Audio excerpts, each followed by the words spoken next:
Hello बच्चों, let's discuss this question. Suicide bags are also called A lysosome, B Golgi bodies, C ribosome या D chromoplast. इस question को solve करने का की कॉन्सेप्ट है सुसाइड बैग्स ऑफ सेल को समझना. सुसाइड बैग ऑफ सेल को समझना. तो सबसे पहली बात, सुसाइड बैग ऑफ सेल हम कहते हैं लाइसोसोम्स को, और इसको हम सुसाइड बैग क्यों कहते हैं ये जानना इंपॉर्टेंट है. ये सुसाइड बैग ऑफ सेल दो तरह में हो सकता है, एक्चुअली दो सिनेरियोज में हो सकता है.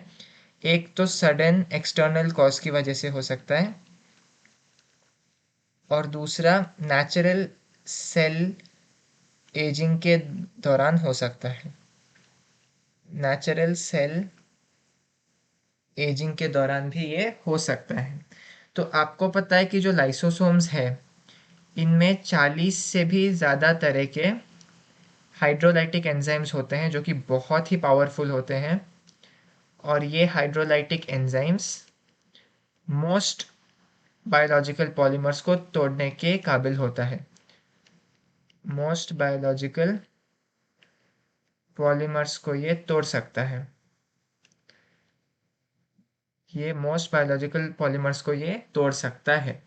तो क्या होता है, कभी कभी एक्सटर्नल फैक्टर की वजह से या फिर नेचुरल सेल एजिंग की वजह से ये जो एंजाइम्स हैं वो लाइसोसोम की मेम्ब्रेन को भी तोड़ देता है. लाइसोसोम की मेम्ब्रेन को भी ये डाइजेस्ट कर जाता है. तो इसकी वजह से लाइसोसोम जो है वो बर्स्ट कर जाता है, और इसी प्रोसेस को हम ऑटोलाइसिस कहते हैं. कि जब लाइसोसोम के खुद के एंजाइम्स लाइसोसोम के मेम्ब्रेन को डाइजेस्ट कर जाता है, तब लाइसोसोम बर्स्ट हो जाती है, और बर्स्ट होने के कारण एंजाइम्स पूरे सेल में फैल जाती है. एंजाइम्स पूरे सेल में फैल जाती है. तो जैसे ये फैलने लगा तब क्या होगा, आपके जो सेल मेम्ब्रेन्स है या सेल वॉल है उनको वो डाइजेस्ट करने लगेगा. और धीरे धीरे करके जो सेल है वो मर जाएगा, क्योंकि लाइसोसोम सेल का ही हिस्सा है और लाइसोसोम के कारण सेल की मौत हो रही है.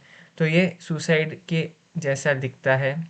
इसीलिए कहा जाता है कि जो लाइसोसोम है वो सुसाइड बैग है सेल का, क्योंकि वो अपने ही सेल का या अपने ही मतलब लाइसोसोम अपने आप का लाइसिस करवा सकता है या अपने सेल का भी डेथ करवा सकता है, इसीलिए उसको सुसाइड बैग ऑफ सेल कहा जाता है. तो क्वेश्चन में हमसे बस यही पूछा गया है कि सुसाइड बैग कौन सा ऑर्गेनल होता है. ए लाइसोसोम बिल्कुल सही, बी गोल्जी बॉडी गलत, सी राइबोसोम गलत, डी क्रोमोप्लास्ट भी गलत. So the correct option to this question is option A, lysosomes. Hope you have understood it well. All the best.